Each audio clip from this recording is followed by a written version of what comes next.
o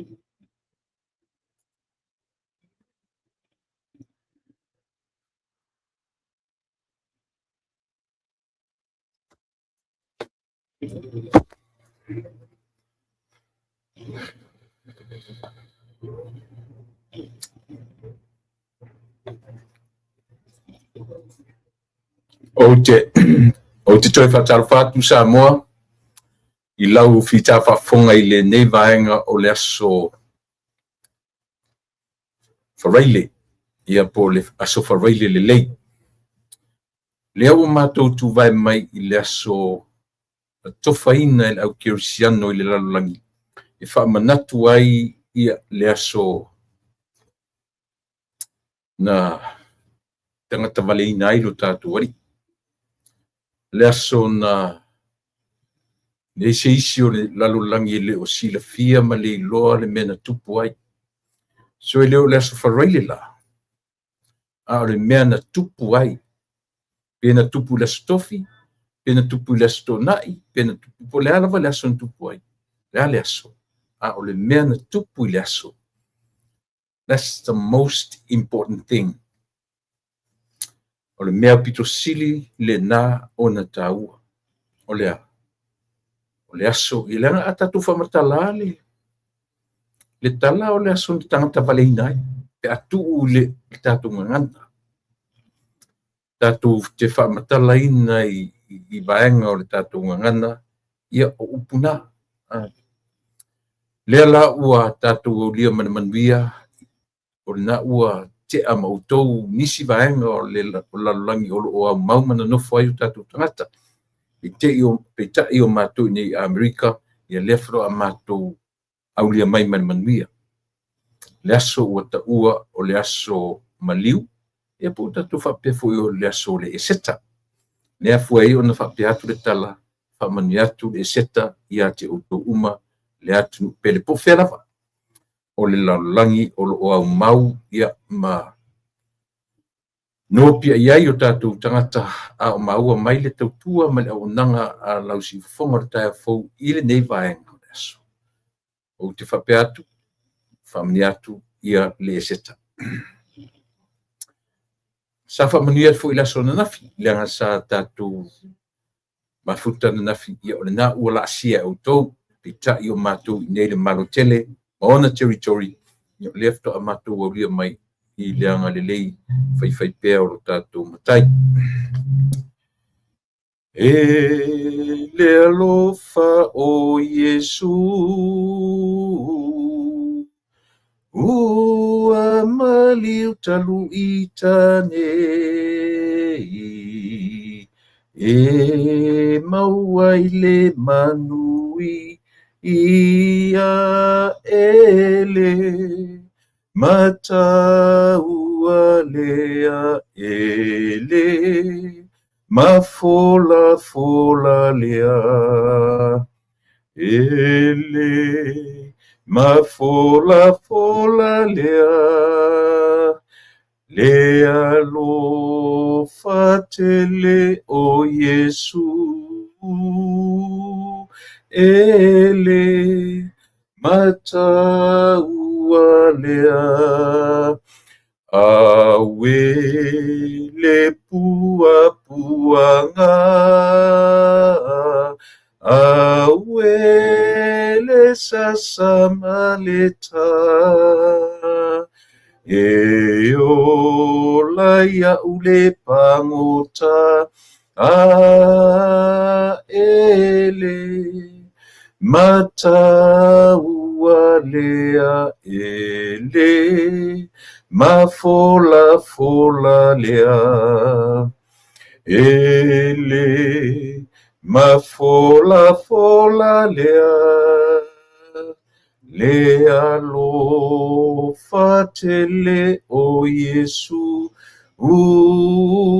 ele, mata ua le file mua ia te au, le fa mai ua fia ai, ua mawai mai lo unei ali ele matau ale ele mafola fola lea ele mafola fola lea lea lo fatele o Yesu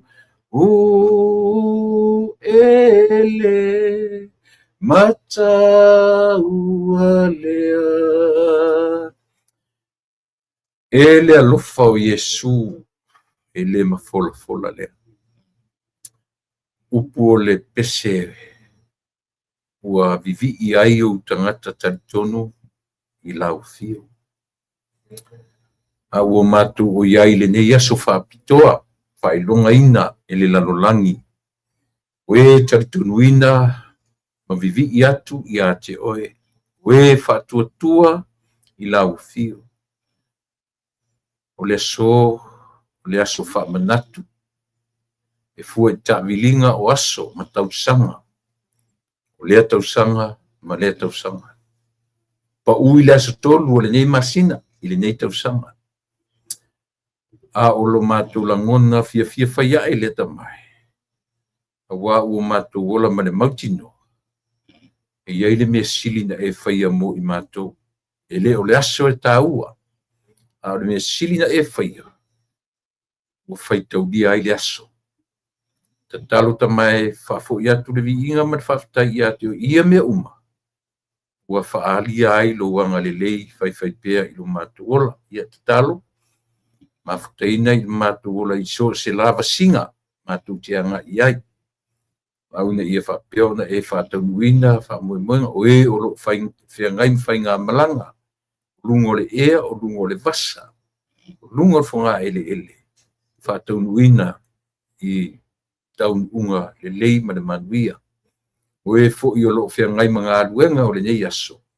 Ia whamanuia. Malolonga fo i e whanaua onga i le nei vaitau. Ia whamanuia i le whanaua onga. Maria te tai o malo sa moe lua tuto tasi mal tuila manua. Familia fo i tainga le nei malo ua vesi ai tala ma upu fe lava sa i lunga o penga te whae langi o lunga o TV o newspaper. E ui ai no matu fe vesi ai. Au lau lava fiolo o e mau le ola ma le wha moenga o tangata ma le lalolangi atu. E vevesi ale tangata. Ua o lo mātou lea masani ma lo mātou natura. E langa fai ngofio na langa manatu malangona. A o lau lava fio. E to a file muai o mātou manatu malangona. Whawhitai. Whawhitai loa lofa tuturi loa. Ilo mātou ola. Au ria manuia le nei asu. Ia. Aluma le mana le fe au le aso le eseta. Ia iloa e tangata uma le tāua o o mai le lalolangi. Le ngata ino mātou pepese o sana ma fia i lo whanau mai. Au le foi ua mātou pepese ina ua taunu ure taunu ungana e o mai ai lo maliu. Le aso sa ma le toe ma tae au e na inisi vaenga o lalolangi. Ia ona sui foi leo le whatio pese. Le pese fia, ma le pese whawhitai. Awa, ua e manu malo ina leoti. Lo manu malo, o lo matu manu malo foi lea. Ia, tatou malau fio le ne asu. Fio mai ma fisoani mai i mawhauwhaunga. Whaangangana ina le vai ma le lea ato toa. Ia, wha toa marie fo i lato whai mai, maita mai. Ia, ma la lafo mai ia, tala le tala whiangai. Lala lea te amata mea ia te oe. Nga i le whaingofie, ngā luenga ma lava singa o lo whiangai. Mātou te malolosi o no lau fio. Ia, tātou ma oe, te iau fo ina maia. Ma ua sovi inga i mea o mātou whaia. Ono o Yesu o ole mawala auai. Amen. le alofa o Yesu na maliu talu ita nei.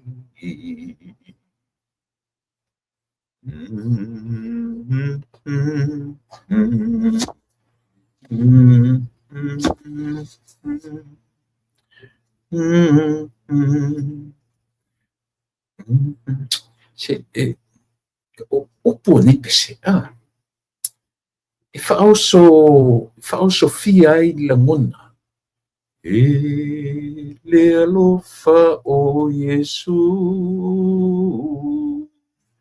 na maliu talu i ia le lau kaukingo pese lea ua tautino pese o lea so tatou fa'amanatuina na maliu a Yesu aisea o ai talu ita nei manai ai o le lagona o le fatu pese i le o afia oe i le pese na e maliu lava wa e lo tusia tu le lima ia te oe tasina manai ai lagona fatu nei tangata ai langa o le ala mau o le pese fatu mai i le Ioane tusia Ioane le evangelia au lona fai upa sfuma lima io e fai upa sfuma tolu io e pia lona fai tauina Ioane le evangelia sefulu ma le lima ia fia fai pese le na usu atuana ni le la uli loat man io e sulima au lona fai upa sfuma tolu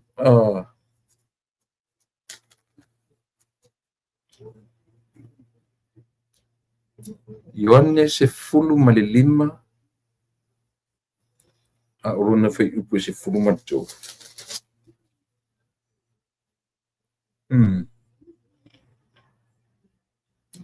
e le sili lava le alofa se tasi le nei alofa ia tuina atu e se tasi lona ola o ana uō ia o lena mori mau ia i le tusipaia le lona ufai atu mai momofo e pelua eva aso talu ai e le sili lava le alofa se tasi i le nei alofa e ala na le sili atu asisi alofa langa na oti na o lava i le maliu ma le oti ia o le aso e le tu e tau whamatalaina le aso ma ona mafuaanga ma le iai o le lalolangi e mese le nei malo te langa le ftoa matou o ma iai lea o le aso maliu ia po le aso le seta i umaloa ia le tatu por kalame le aso nei ia na maturu le tuli ia le matu ftoa fai matu fai ngā lotu o le aso le seta na ua mai afe auma mangavanga ruenga totele e na ua mafue ona tuu ia lotu o le aso o le seta i le umalola tatu por kalame ia pele atu fo i tula tofa tatu por kalame fesima mau farsa ia fesima mau le o le farsa le kalisia le matu te lo lotu fantasia ina nei le yo fitu ale ua ia tu la talima ia o lona winga ele tulanga umi fo la statu por kalame ona o le taua o le me o lo o anga ia pe mai e le alofa o Yesu ua maliu talu ita ni pena i upuna o te toi tilo o te ai o le maliu Yesu tia oe e pese foi o oe maliu Yesu ona oe ai fe mai fat pese ua maliu Yesu talu ita nei o fa mo fatu pese ina ia o tatou pe pese umai a o la ina e pese e refer ia te oe talu ita nei e no fa pe mai ia pese talu tatou nei le ai fa mo fat pese e iai se te me te ngana ina i lava i oe e te pese lava oe ma e ngana atu wa e maliu talua nei. Ia, aua tu sia fu le lima le sangata. O le mawa e na o tu inga o mta sili tono o pese nei. Ia e. Aua le amata mea oe, amata mea. Ia o foi na atu le tautino atu i oe Yesu. Ua e maliu rafa. Ona o. Ile mfena ufea tu ua e maliu ona o i matou. Ua e maliu ona o i tatu. Tu ulu faitaria le tangata ia. Wa ele se tangata nga ke le tikleaina na mele. E eisi to inga tato nunga lato te le tikleaina. Mela na len fai me fatu pese. E ai o si mea tau wao. O si mea tau oe. A e pese ai na e lola ia lea. Oe o lo refer iai pese. O au o lo o mai iai le langona pese. E le alofa o Yesu na maliu talu i tanei. Vai ese mana ia. Ia. O te nau e ui ina whaatele no tala noa i le vaenga le samu. Au o manatua o te toe tala noa pe iai. Ona e le o longa ona sink in. E le o longa ona absorb i loto ma faufaunga o tangata. Le taua o le mea o le ati na ina, o le ati na development. Te le wha le lima fuita usanga taru no ua mata mai e le mata o pulea. A o lo wa aia pia. O lo tala no ai i latou o whai mata i tai o i tu malo.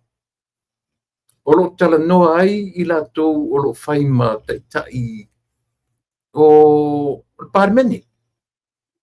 Io, e leo manino. Ai lo manino i tangata.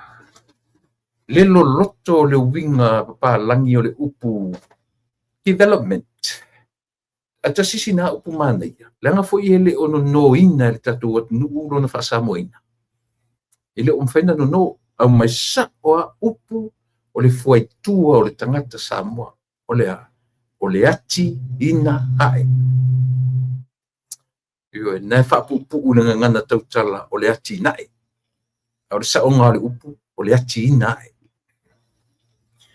O te whiwhia o te toe tau amata hela o porkala mele asole nei. O tustu singa matala noanga o lo whaia pia. E ave i eila ngona whaapito le tangata e fua ilona si o manga. E fua le tala noa i le development i le mea lilifa i ai iona lama manatu. Maona la ngona. A leo te tala noa lau tele. Leo tala noa general i le taua o le mea upu development. I le whapito sa u tala noa anga i lewang whauwhai, ma lewang whauwhai. A le lau tosoa o i tua i le amatanga o Samoa. Le lau toi tamwhai toi toso esia. Te le loi tangata. O la tau malama i le me tau o le atina. I le o se mea te whaia i se aso i tasi. E o se mea, mena le no fia la no utoe li liura por kala me i le amatanga o le lupe whaalele. O te toe mana tua ai teimi o lo talavou manu tuputupu wae. E toe tata i ai lo mawhauwhau i tua i lo whana wae, manu tuputupu wae se o ina ave au, a oa o mai i lo tamā, malu tina, tangata o le ainga, ave le whaia o ngā susa i oe. O ina whaia oe. O ai lo whaola. O ina i le la au. I oe. I o le na. O ina wholo li. I oe. Langa o mea umai, pi o le mea le lo o te leitala tangata ma pi u whaima mea ula. Nga fo tatu fesili a matai. O fesili a matai o le ati na e ina o lo soifua malo ola. Mea la le sita mai sasi a le tangata i whai ai upu maali e nisi. leanga o mea tatou te lau vivilu ai o i le whaavai o lo soifua ma lo ola. O lea, o aina whaia oe, o ai lo whaola, o aina tale papa, ioe, o aina e le la au, mea umaia, o aina tamal au whatuatua, o aina folo leia, ioe. A ola ina sasi ai la sesi o tatou me pela melen sasi ani ia tuile pa i me. O whaima mea ula tangata, aisia, leanga fo i o le whaavai leo le kaku development. Whaavai leo lo soifua ma lo wola atia i mea tau wha le mawhawhau. Mea i le loto le mawhawhau. Lon whaavai lea. Ioe. E lea ia se kamakiki Samoa, se vanga se kamakiki Samoa. E le i whapea lo nā tina e me le titi. E tau te tala no le tina, development o le mawhawhau, mea tau mawhawhau. O mea ia. E muli ale, yes, no, yes. Ioe. E muli a o tatou ioe. Look at the moon. Look at the blackboard. The blackboard is coming to me. E muli mena. Muli. A o le mea na a mata ele whaavai o tatou. O aina whaia oe. O ailo whaola. Se whai mainga se sio kako pia whapeli go through e mea. O tau o mai o tilo atu lea ua vai atu na ua. Whaselau lea li i le whaato a fia nei tato minute. Le ua lusu tō minute tanu na mata leu watu lo whaselau lusu matu tangata le lungo le YouTube itself. Te le uloi le Facebook o to fitinta to iei na o le YouTube le o tilo tiai. Ioe. O a whapele te whalongo mai e sene mena a matailo ola. No rola e ele mena whare tonu. Wow, oe. This is how we started our development mentally and spiritually as well.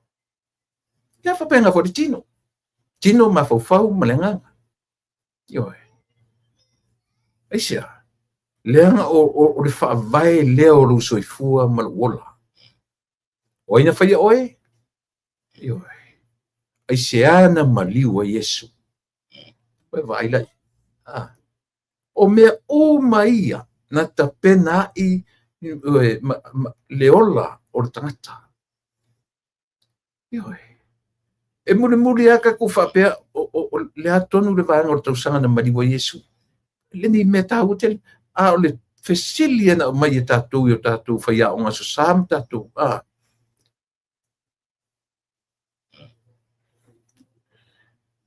Fesilia na masani tātou. O ina whaia oe. O ai lo whaola. O ai le tamau le au whatutu. Ioe. Ai se ana maliu a Yesu. Mai ar tātou raiti. O ai le ua tamaiti. O Yesu le wo tamaiti. Whapenga ilo ka maiti o se lako wo Yesu. Fo i o le winga lea mo le ngā ruenga ati ai. Ina ua e matua ua e tea ese matausanga i titi lea. O tiu te mau whaiva. Ina ua whai o e mawhaia o ngā susa. O whaiva. Wha awau mele i tamaiti. O lea. Leanga fo ina whai mua fo i isi tangata i ate o e whaia o ngā susa. O ai urua i whaia onga o tātou. Mai tu tātou iti. O ai.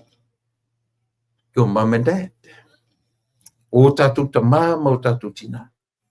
Lela kwa kong whaasora inga kong mātutua. Sasi la le tari e tangata le melea. Tātou loe la ia lea. Tasi la le tangata na whaatala le i la tina e o mea. Ioe. Moi talo fai se uso lefta level so le leva lefta to vai atu. Keith McFall. Talo fatu se uso alofa tele atu. Famaniatu ia le eseta. Niatu le eseta. Oi. God bless you and family. Mata matatu from Las Vegas, Nevada.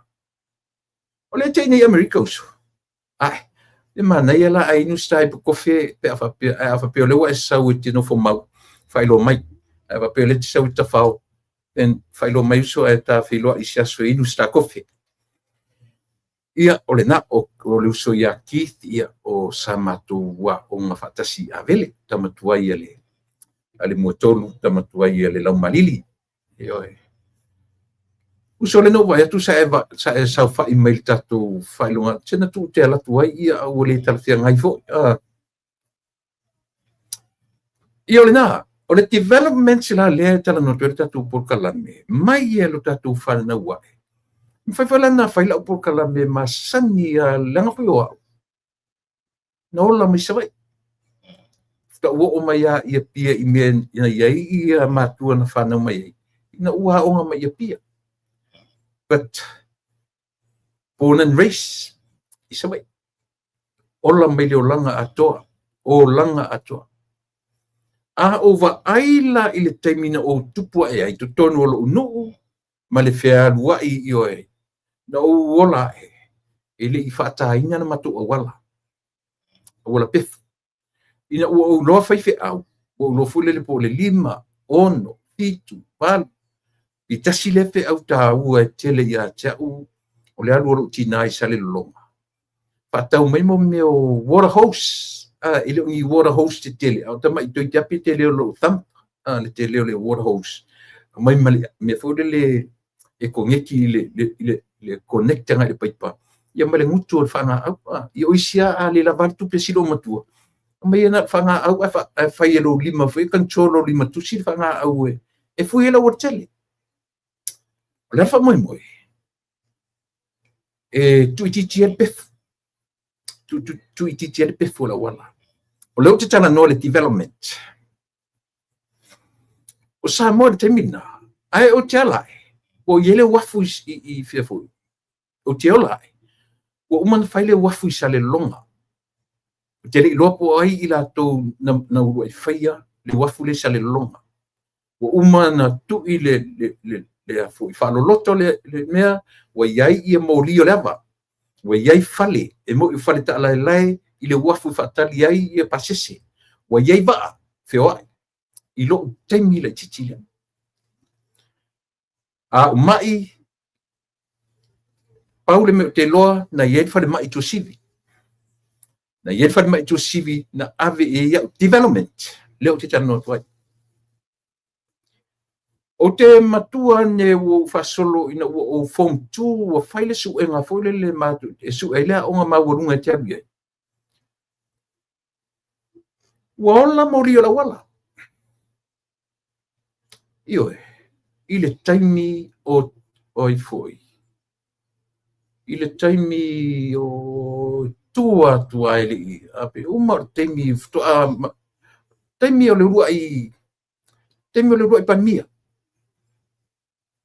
io so ane role ma tamsese wa foi taimina le fai pule ia to ina to filau ele ia foi so vai taimi fai pule to filau na ola mo lio ma to fa sale anga fata ma le matu wala afu le te fai tu ke o e taimina o faso ma salo lo standard 4 form 1 form 2 o taimina na o te mana tua o matu taimi fo ina po masina a umana matu la kapile malai ile po le te tala no to i lo o nga tupulanga e no to fai ta miti nete pa te tala no atu sa mo le meta o le atinai a umala na matu la kapile po lu le malai nai i malai i potoa so o matu fale io a uman matu la kapi na matu wa ele ale o lungo le malai kiki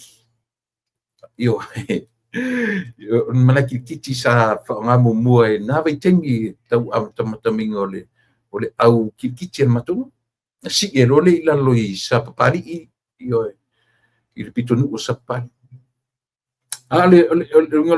ale ta o to lungo malaki kiki le ma tia e lungo la wala fai ka ko nga pe ya ka ko lungo o queen bed fo le mafana fana ka ula vive ya kamiki e ata miti fo sa warka vale alu lunga le lole ka ka dawa ai share me fia ya mato le forward tau le awala. Development. Wa umane mai o le alu lo tina whatau mai le whanga au. Uman matua tu fui le awala. Wa yesi mapusanga. Slowly develop the island of Savai. Kau ki kala ngolo I se mea taua tina. E leo se mea whafosei. Just like that. E le se mea whapena. O le mea wha wow. Slowly moving forward and moving up. Na sau ele ina. Laulea ngai tele tua I le mamau I tua. Langa no taia mai le amatanga o la pokalame. I tausanga I tele. No amata mai e tua from day one o Samoa. Ma le ngai atu I la tau na urua ino nofo I totono le island of Samoa. Ma I la tau na whaingoina. Ma se I whaasau. Tau te oro I le mea le na. O no tatou I lolo le Samoa. I te tauna malama tātou le upu atinae. Se I oa ina o atu tonga makonka Samoa tonga upolu Savai io e pule whasaunoa, pule whasaua ai tonga. Se I oa ina tūla I mai ia le whanau le au mai le tala ia whe poe ou le atari o le atuangie. Le ationgie e o le whanau tuna mawhata.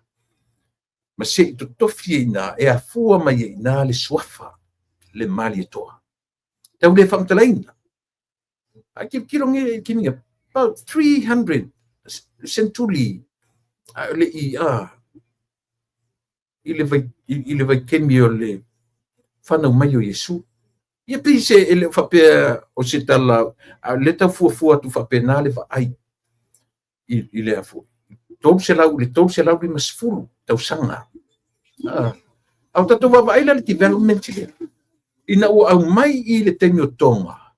Tula I mai le swafa mali e toa. Ma iai tō finga se I o na whai tō finga o le atunu o atoa. Tatu wawaile iai le te leo le lau tele mea tau o le development. Wa iai wa uma o na mafua le upu o tofi Samoa. O lea ngā tupulanga, ma lea ngā tupulanga. E tasi lua mena au maia oe Samoa, mai le amatanga o lea. O launga ngana, ma launga nganu tautala, o launga nganu, ma launga ngana tautala. Spoken language. Development. Ni lein tato malama I mea ia. Ina I whaingo fie na ofi le uruman mafofau. Ma au ai le tuu le mele o leo maifa matala a mea o mātou na whaian mele. O mātou na whaian mele, o le vaenga le na whaian mele. Wansa te malama I mea ia, leo o toi fo ia I tua le amatanga. I tato I lola ia leo sa o le whetuela pokalame Samoa. Io, te ia pai mai ia ina utau nuu misionale I tasi balu tolu o, te le swinga. E mana tua me le amatanga, na le lua mena au maia Samoa. O lea, o lauanga nuu, ma launga ngana tautala. Ioi. O mai lo I te miutau nuu tala lelei. Ua whainga luanga tala lelei. Ua whau whale a onga. Ua whau whale sā. Mo ia whale a onga whale o me papena. But whale a onga. Au le mea tele pea ma le se furu lima tau sanga I lusu talu ona tau nuu tala lelei. Ai fatu loa ma le mea tau o lea. O le ngangana tusi. Lau A, E, I, O, U. Baweli. Wha la mo nu pi sa TV. E fatua ina le ngangana tautala. Lala mena wa I. Ngangana, malea nganu. Awalua tu ngangana le umfana fai. Ole ngangana tusi. Male ngangana tautala. Ole telela na ole sa ole tala lelei. Ilea. Ia te oe ma usamo part of the development. O le vaenga o le development. O mai lo I le tasiva ono tasi. Tau sanga nana whanau ai. 1961. Ilea masina o Iulai au kuso se tema o ke topa Novema te sema Januari. Ono masina. Ai tuto tasi lo Samoa. Mena to te leita mai ti ola ua ngā tupulanga. E whai ngoe le ngolea, o ai, o le tuto tasi. Ai to tasi la fia. E fia fo ni ta mai ti ola mātou, o lau tupulanga, e whai ngoe le ngolea, o lea, a tinae. Fesa o le upu a tinae. E sau le upu o le ati i. Langa le winga e ke kala ngolo le upu ati. E mwhenka ko kilo le upalangi o le crow. E ola. E ati ae.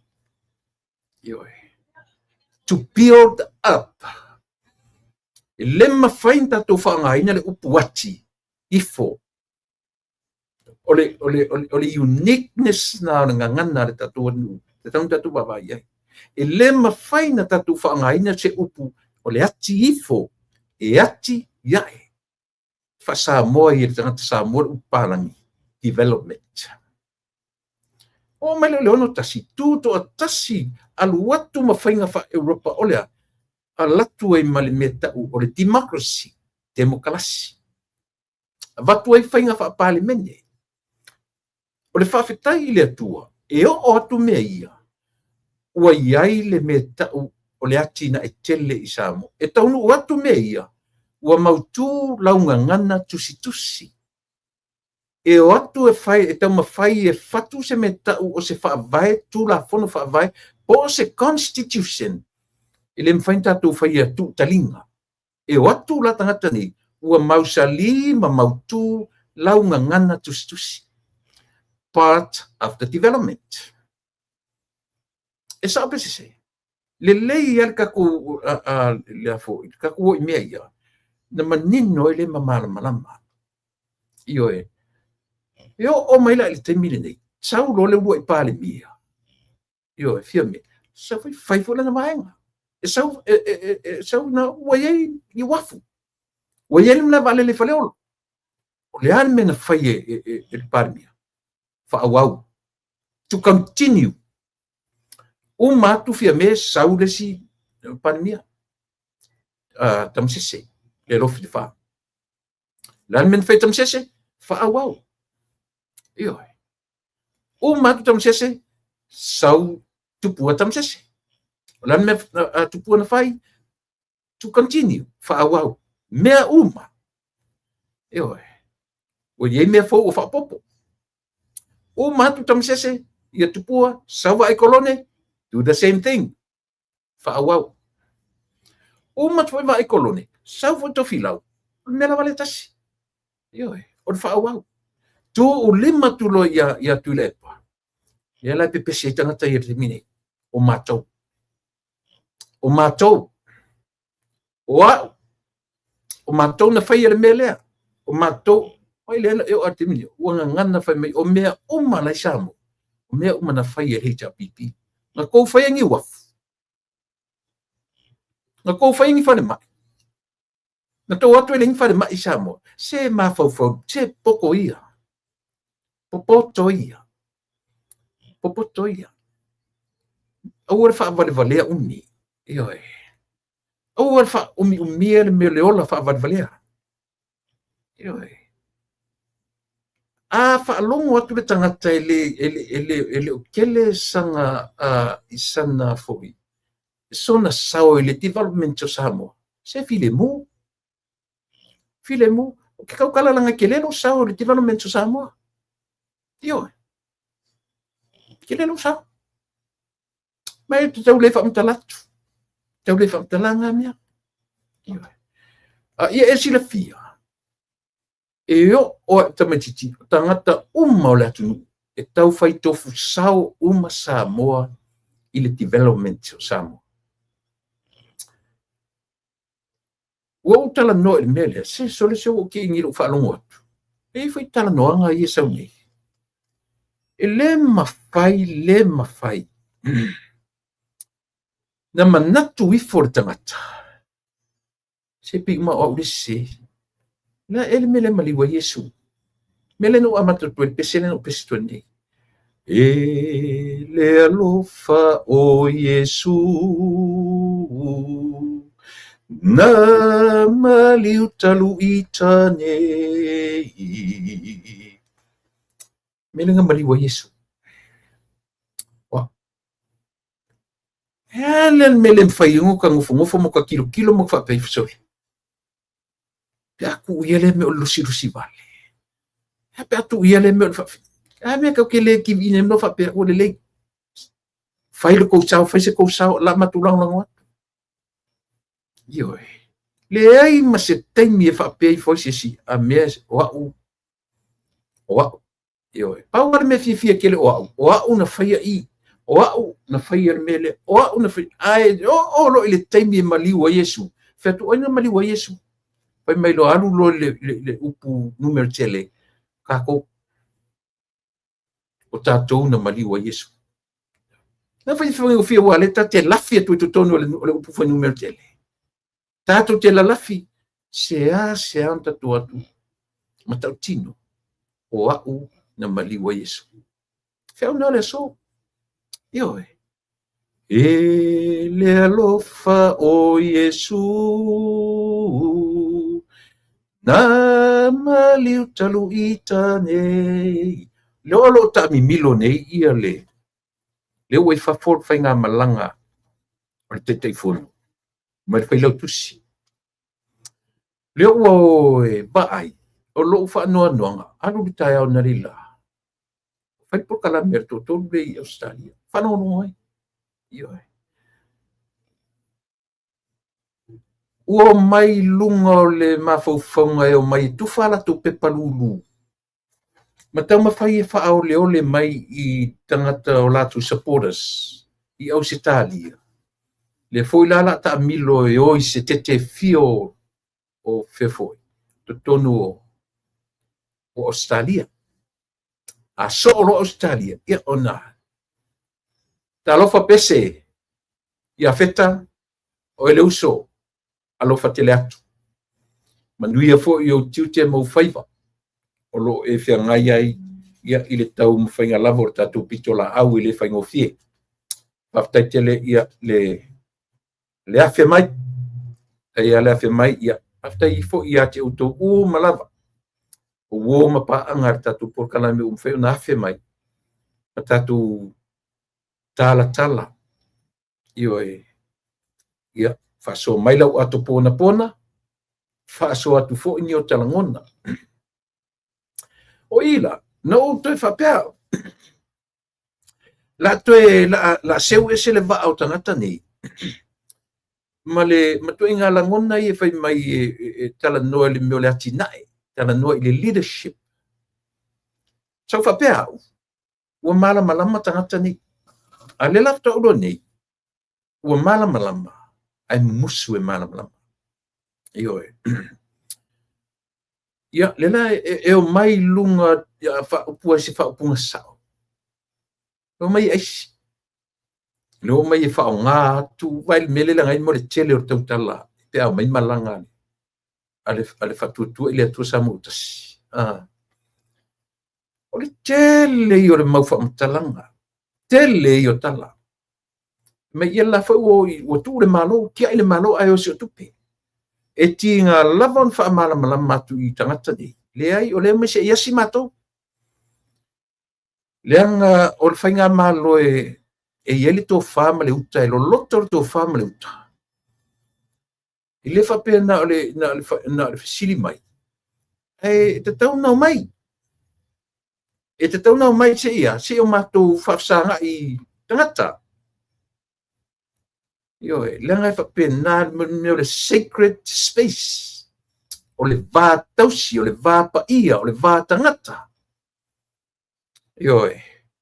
Mea kaunga mai. Pe mamau Amerika, pe mamau Isala elu po fea, mamau e nopia iai o tau tangata.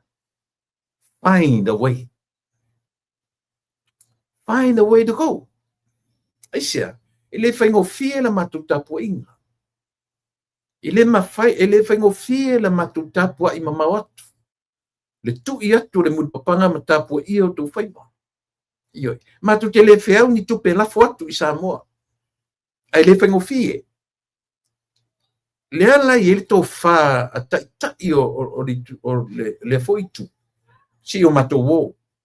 Se i tutongi a mato pasese. Si o mato wō e asi. Si o mato wō mato whaasangai ma whai se upu whaafitai. Si o mato e asi. Ma ave se ula.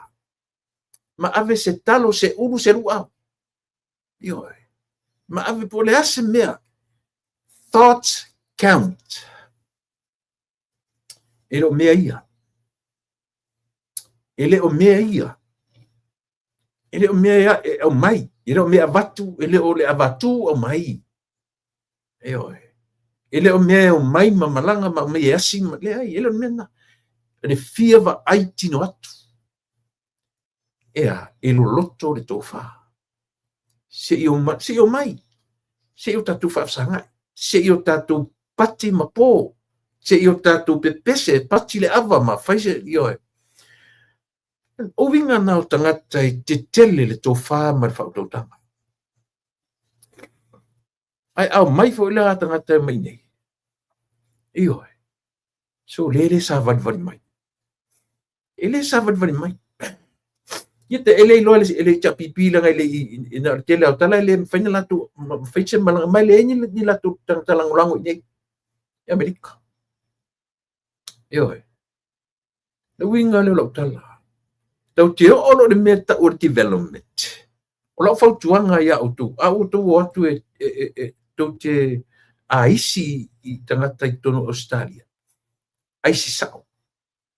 Aisi sao. A autu te o atu ta mawhai wha valea tangata ma le lalolangi i autu tala o lau tu whai. Se mai tai au atu o tu wha valea le.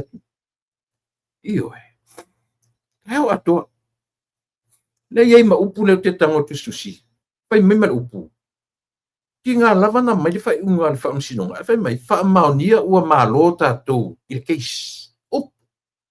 O e wha ngolongo. Ua wha maonia man mālo tātou le keis. E pe pelo uma mea sa mai leo ke take notes. Leo ke kuskusia uma. Ioe. Set limong. Wai tala o leo matangata ni. O lea ua au mai le whai unga le wha masinonga. Ua uma. A lea tala lea mai. Wha maonia ua mālo tātou le keisi. Mālo i lea. Mālo i lea. E pe pelo uma mea na tōlau lauina. Ioe. Maia au maia. E le whapena o Samoa. Tau te leo whai atu o New Zealand ma. Te leo whai atu le ai. E le se mea la kouwha kuskusai fuangi sila i Samoa. O le case out case. O le hit and run na o le hit and run. A whape ua tupu i Samoa. Sua i a maua. A whape le maua New Zealand. Langa leo whai mai limon. E si lia 70+% cases whapea. Similar cases. Very similar. Ioe. Fitu se 4% oka. Sidia ma 5%. Le ma fai e New Zealand sue. Au whela me ko kia koe wakunkou leo sue Samoa. Tu sort ma fuanga na tau tala i mene. Ioe. Ai le leilo tala noa tu e counter mei. Tanga le mwhaina tu sauloto e o whapea. Ioe. E le mwhaina tu ua sauloto e o. Memo mwana tana tu e development. E leo malam mea ngā lengo kang whi koe tala i tua le tāua o le upu wha Samoa o le ati nae. Kua le kau en mawhawhori mongi. Kua le manama ia. Nā le pepese le upu development e le manama. Ane uta tala o i tua le amatanga me Samoa. Ma le atu pāle mia. Le nofoa inga pāle mia. Umalurua i pāle mia. So. Lafa moe. To move forward. Ioe. Ai o mai lo ia tu le pa sui a kore tono le pese. Sui a tu le pa a mata uma mea uma ia teia. Sui a tangata nei pe pese o la tou na a mata i me uma. Ioe, e ngalo i tangata nei. E wako lai whan mai mkokua. E whana wae ia limoni. Wa ke makua maoi. Whanga wae limoni. O ke lele development o Samoa na fai e isi pale mia. Io e le fai e kule pa se le fai fo le fero ke fo e kule pa. Io ke no development la fai. E fai o ke minga le ngi taipa. Io fero ke le ngoa. Não kala mong yan kala le fai. Vaenga le development. Toi ka kau foi langa mangingo kule pa. Ile kaimi nga fero ke le fo le se e. Ai sia. Não vai le mo le ke minga la ko development sa mo ke minga. O le vaenga le atina. Io ai le mafai langa e o merkai mingi ai koe ka moi ke fua i Samoa e le mafai. It's a part of the development.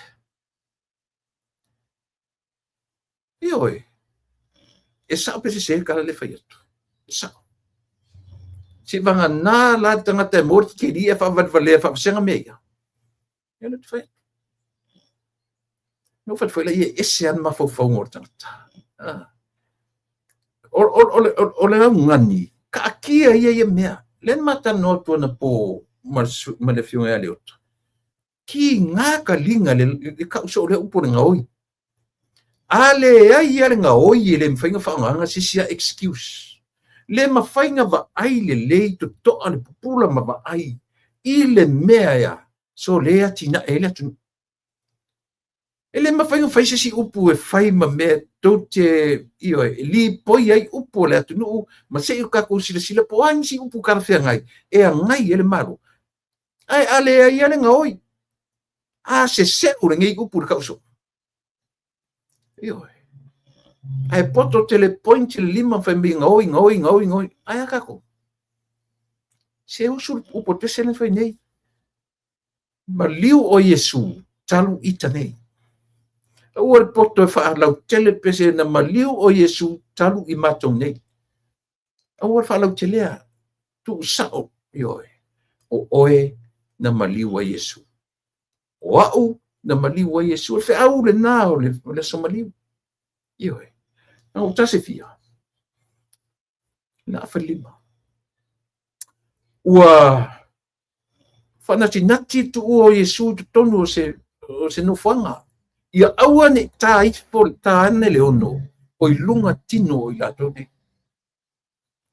le angole marsi anga fo ina o tu ma de ai fa sapati yo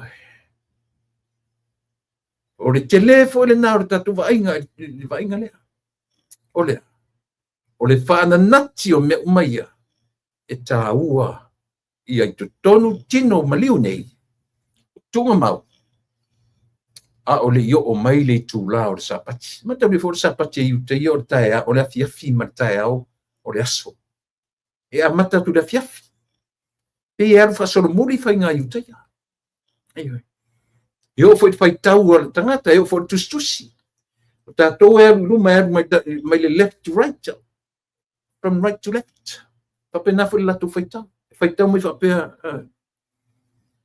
fa pe na foi la fai tau o aso ea o le fiafi i le taeao tatou e amata o le taeao ma le fiafi e se le tāua so le tāua i o nei mea le vaenga o le mea o le saʻiliga o mo development langa isia so le o lo mafaufau e develop e le ua o develop lo mafaufau me la ia maua mea ia maua ki nganga fai aku e vai aku e kufa ia tusi o lulu ai o atu fai mai ai faatanoaga sesē o asa o tu te toe tamu fai e whaalalangu e samo. O upu ar pese e le tu tupu fua mea whapena. Ia o tau iloa, o tau manino. E le tu tupu fua mea whapena. E a fua isia, e iei mafua anga o mea uma. E le mafua anga o pa u o tu vaenga o tau ia. E le mafua anga.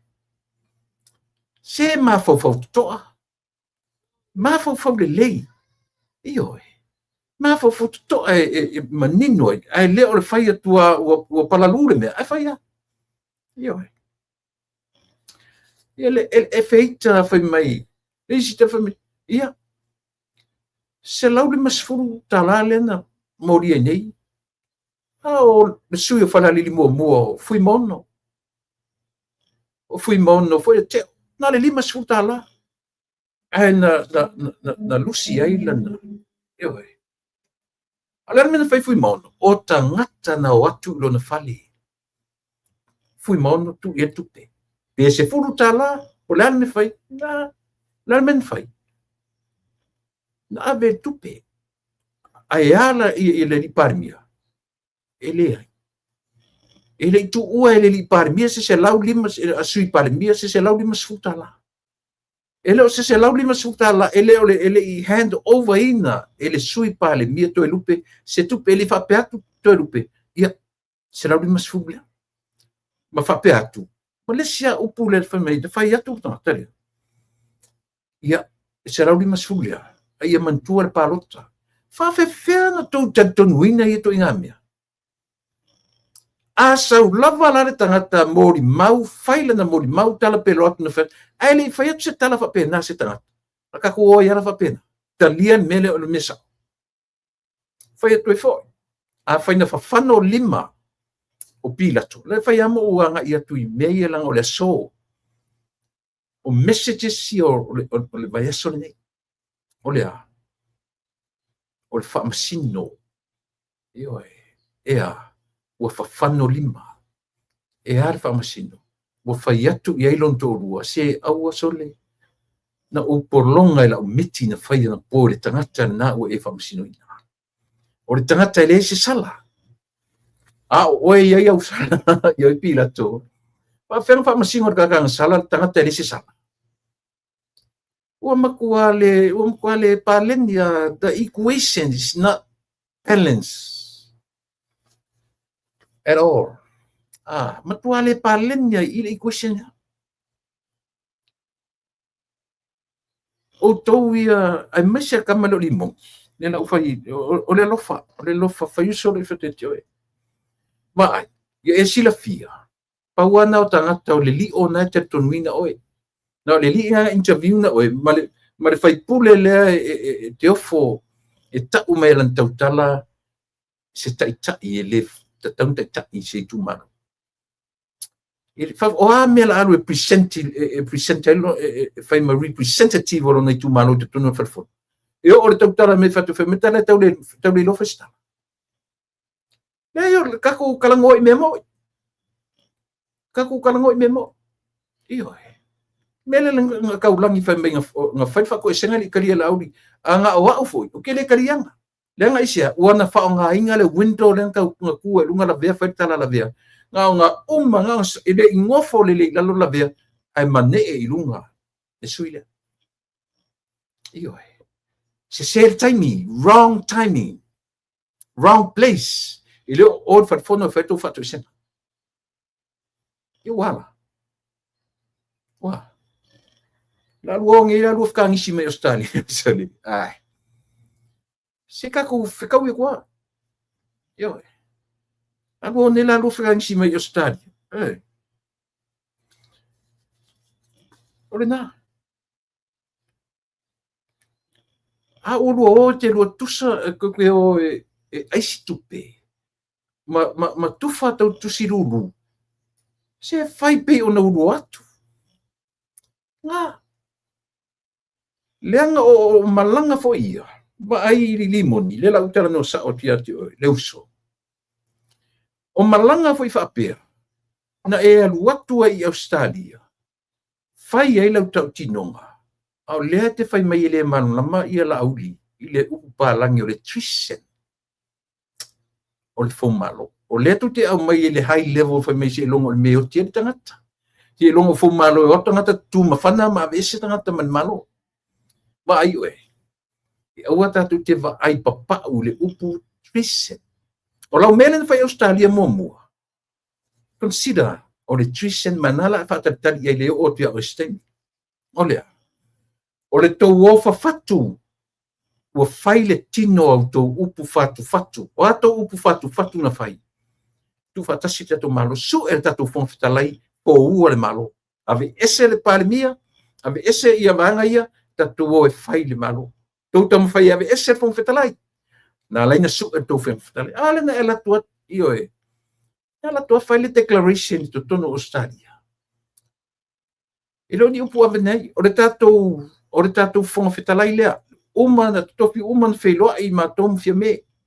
Lau whai mai whia me, lafo mai ia i mātou ia le. Ioe. O le tātou whonga whetalai lea, lo au. O le tātou sui whonga whetalai lea i sa moa e o sau, lupe matasila. Ia wala. Wala. E a fuar ko aku ko ke fia fai kupe, ko ke su e kupe Australia, ko ke laku su e kupe whalelei. Ai tu o atu wha ole tangata i au tōm tau. Ia lela ua mau lunga upu ke fiu e koe whelafia i ke koe li te fiu, ko ke fiu e koe lau ka kia mea ia. Ua umano tau pule. O lai eile fofonga whetalai na pālota ina e pāle mene. Umano pālota. Ai ko mai sa ili ko fon fikalai. Elingi mea ula. Elingi ko mea ula fai o au ko mea mo i man ko fa moi. Em fai ko kulia fon fikalai. E ma fai no to satia na so ele po ai tu lepa. Ma fia me e o tu tai la tu. O to fonga na fai. Yo. Fa ko foi so ia ko ke kala pepe lo ale ku. Au ko aku skufa ko pepa lu tufa. Fesilia in tangata o fast e sosoniatu. Fatau. Nanga pui fa penane mea. Te loa. A mento pepa nei. I'm telling you now. E fatau lo pepa. Yo, I'm going to buy paper. Yo, raffle tickets from you. Ai sia, so le. Wangi me so le ese lokalo foi kangaka. Nanga fa penale no nature lo ngaku. Pola me le anga ka fe me yakia. Esa ora que me ia. Amai, menkapipa. Io. La sanga fa adward wo alangona. Langal melele kupungi ya uko. Ko ke le loalu ko ilalo popo wo ko fa ia inga. Ele se ko e pa o kasi ko me fa me ia. Ai sia, so me fa le atu al me. O me te fa ile si. Fai foi lista ngata ia. Auto vai mai la o me o le pe to fa lunga mai. O fa ia to against you guys. No to lola ia le. O mea na tō amata mea, e leo pongi sā ai Samoa. E leo pongi sā ai lea tunu. O mea na tō whawhatu, o mea na tō whawhau. Aioe. Awa lea tō e whangangana i nei lava o tō. Aioe. O leo te whai atu. Awa o whai le rua no nofo i nai leo po o nā malana la fui le ngora na porkalami. Whai tō breakfast, tatala nofa samsama noa. Au ko mumu ya mui i whainga malo lava ina ala koe whai fo ia se vai lalo wale o le siungari lalo wale koe whainga whai lami aisia lave karuai o kou ia o ko o aku i ngai Australia au ko o aku ko kisu e kupe se su e kupe ngungu au fa tai fo i mer fasi o masani ai e tu o mai lunga aisia so le mama e mama me fai. Ioi. Na tō tala nei, ko whieika i mo meo langa tusa lava pole, o le diaspora lava, o le diaspora. E le whape, e se diaspora, ale HRPP, e se diaspora, ale, ia. A tato o sa ilinga, e la fo tupe tangata o HRPP o la tu ainga, la fo tupe tangata o fast. Au tō su e tupe mai, e fisosoani foi tangata o fast. So ele mawhai lang ka ko whape au ko mailo se o kupe le diaspora. Ka pungi lang uku masu e kupe whaale. Ai awala mai makau lama i whafongi makau whaaleanga mafufonga iyo e. Mai lau tala nolo te tala noa tuai. Tēnau tala nolo ki kaunta ina. Au tau mea o lo whaia nei. Iyo e.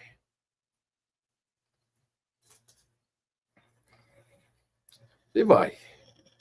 Koe apia i karanguanga lean, koe fesili, na whai to tono le whongafono. Oi e pule le whon whawai. Oi le pule le whon whawai. Ioi. Vai ai upu wale ngatai o, se whai mai upu le tunu o laro ifi nei. O laro ifi nei e tanu mai ai e tato upu ma tato tama. Hei le whailanga o salalau, len tato matamata umatua o whai mai tono wharfono. Fesili le sua falatai, ola fesili. Oi le pula fon favai. Ke ofo fesili va leo ngi ka sole. Ale fu ka mena woni fasili i Sydney Australia.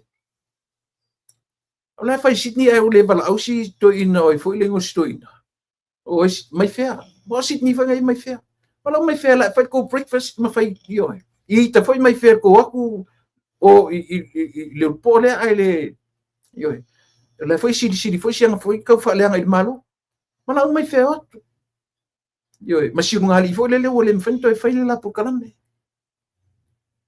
Ele sem yo, wala tala no sa o tu auto le meton tu fa ya. Ole fasili. O ai le pule o fon fa vai. Kali oi ya ki oi. Memo mo le la fa mal lama. La le masento pe se fa mai o tupe e le ni auto tupe. Ele ni tupe fast. Fa valer tala na memo mo na fa valer. Ai sia, la ngai foi la ile sao le fast tupe. Tangata uma pale mia fai pule tangata uma ai ton la to sao tupe. So tupe lai. Tupe tato uma. Ole ese sengo tato uma. Ua fili Samoa. Ile malola tu te pule ina. Le faasoa. E pule le faasoa soa ina o tupe. Mea langa ku mai o le lima lea. Ku unu mai I. Ma pungi loa. Ma ese whangofi. Ese whangofi. Ioe.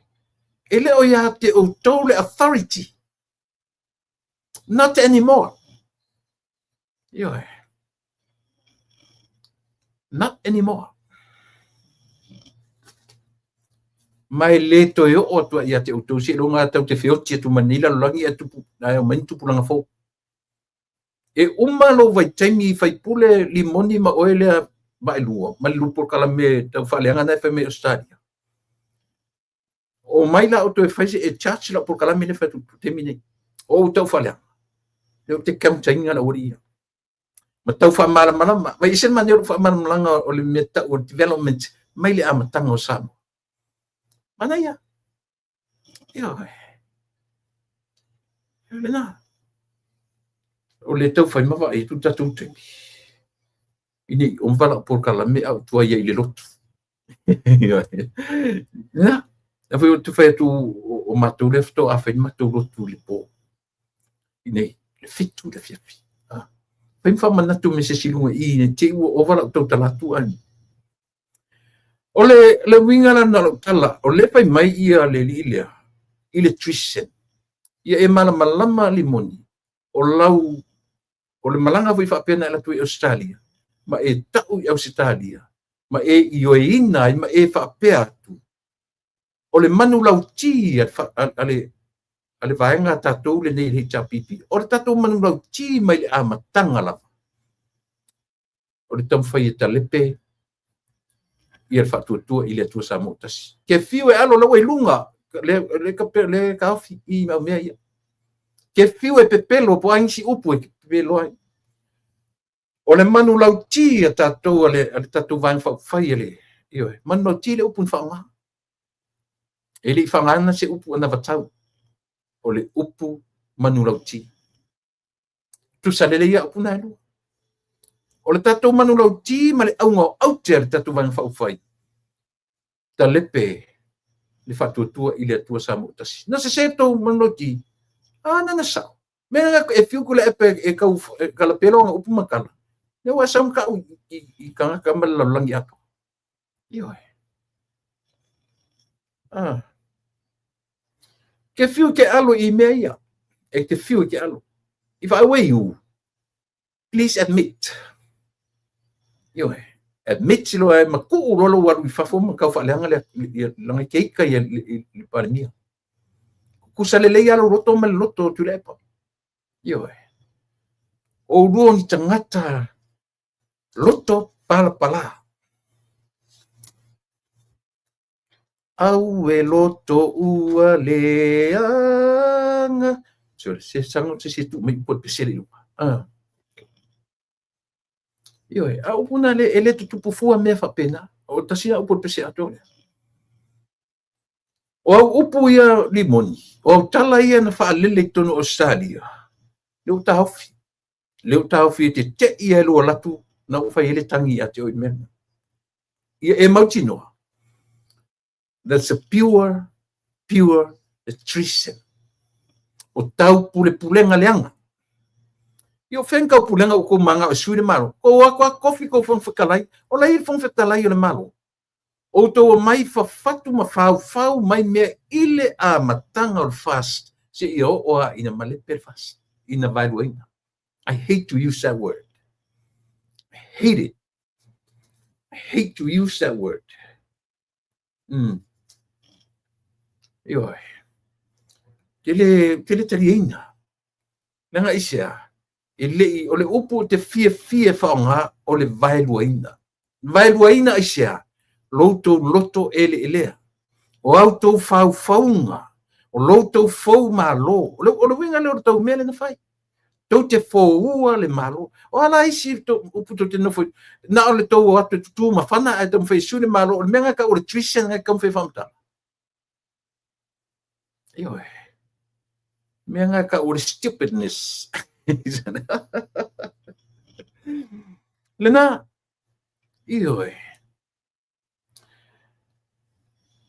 Le li le ana lana por kala mele i Australia. Vai.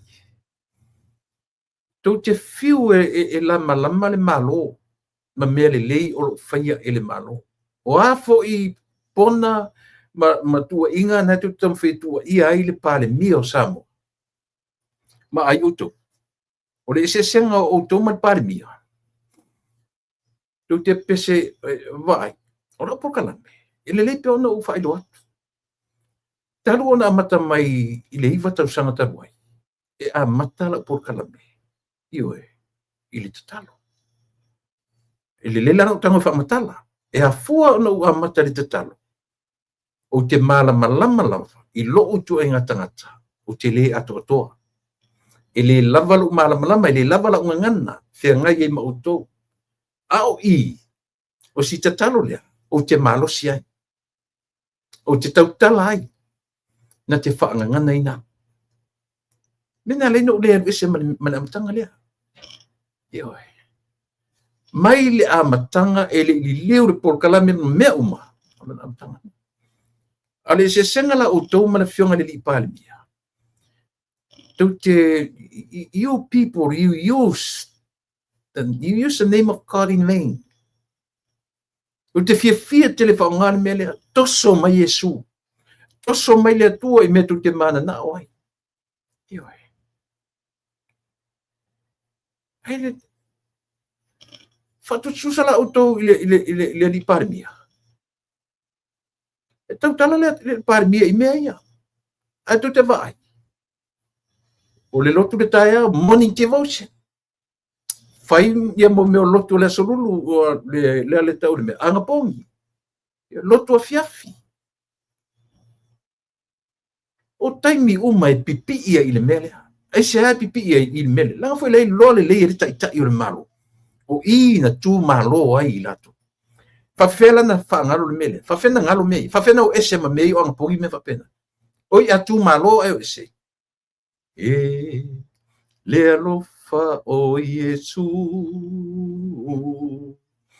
Na maliu talu i tane i.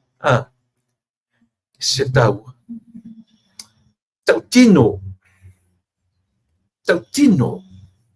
Na winga na tu speselen tu si peselea. Tu si mai le tu si Ioane le evangelia. A olona mata upu e se fulu ma le lima. A olona foi upu e se fulu ma le toru alu e fai tau. Na fatu me peselea. Tu si sila la tau.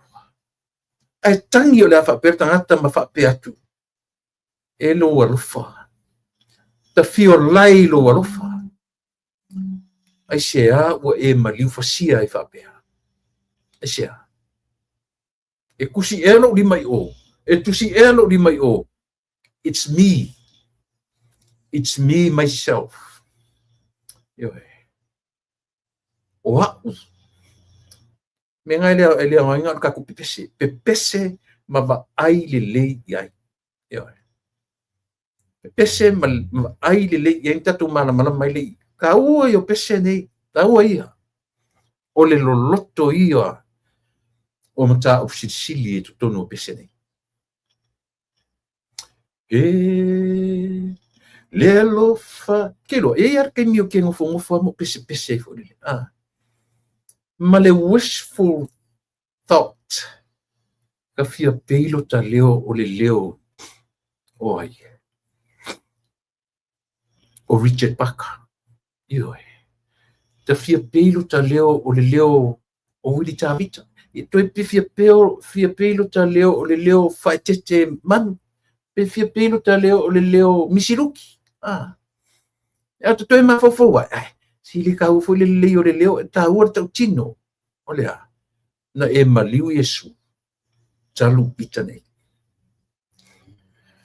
o le na io e ita pea i le ABS ma tai fono o fono whaavai o le fesili le sauanga i e fesili le o ai le pule o le fono whaavai fesili a o i ate o le pule o le fono whaavai mena le no amata le tala i tangata na filifili le atunu la tau te whasoaina e ta mau ainga o aina ave e le atunu le authority o le upu le authority pule o aina ave le authority tu le epa fia me o lauri e wala lauri e lau tue tali tua lauri the malo of the nation governance of Samoa the nation the country of Samoa they appointed lauri to give the authority to lauri malama manino ili ave isisi ili ave ya fia me ili ave ya tu lepa so ili ava tua fala ya olua li vai luama limon ili ava tu ya olua o le lua fa pe mai na fai atu la uli le amatanga a mea e ava tu li tu malo ia o tau iloa o le fa soaina ma le fainga fa li tu malo ta oto atu i le tu malo as simple as that e le to e watu le malo e avatu mai o tau le malo e avatu ni tupe o le fa mo ma walunga fa le fono fa vai avatu ia le malo le tupe o ana ia inga ia ole na in the near future ona ngalo ia oili moni ma oto uma i lo ma fau o te talitona in the near future e sui e sa el malo mele ole a uma ro no fo inga le anga o le meta community o le meta fono fa vai o le meta community o le meta fa tangata o le tu malo ele mfailana e fai o masui o le palemene e to e sau e to te fono i le ai e au ina tatu faia tu manga la fa me e fai ke vai pofu ya city o le malo nei mana to e la mo meu city halls councils me fa pena ele mai la intanga to palemene ele no foi to tonu ni io e fatu e su e lava me ta o yo o tatu fa la lumanai te salo lima to sam muri nei e su e to tonu o le community se CEO yo o le grow o le develop o le grow le yo ale aku ke kam fai attack ai au le malama i le pule na ala na batu to tonu o fa punga le pule a batu to tonu o le tu malo ia le ofisa ma mea uma tu watu ma le authority ile tu malo e su e ai ia la tu tofi e ala lana fai atu langa le fa pe asu e tofi le tu malo na to ono le tu malo se tu pe fai fatino en mele e a watu e le authority ale malo wa uma na fa sino appoint le atu o l'auto pule na fai l'auto pule na le ala o watu fai ngol pule le malo e te ui e fai lau application nga o ko wa vale e feo e solo mo sanga complain na lau mai fut fam sinonga wala o fa foi langan men mo sanga vale ko sanga vale o fu abel fam sinonga e la kali fam sinonga o mai au ko ia ko fa fonga le mena e cha so fai atu fa le au o le mafo fonga o le malo e avatu e responsible o tau i mea su e o tau tangata whaingaluanga A o le whaavai, tati, avatu le malo. O aina filifili na, o mai I apply. O mai I apply. O I to te feitai. E o mai te mine to te feita. A fesili la. O ai le pule o le fon whaavai. Ia, le na. Tali ai wha o I lauta. E le whakupea se kumalo se fon whaavai. E sa. Io so le nga o vale so le malama ya ni ko fa malama so le e lo o fia o lo va tu la talio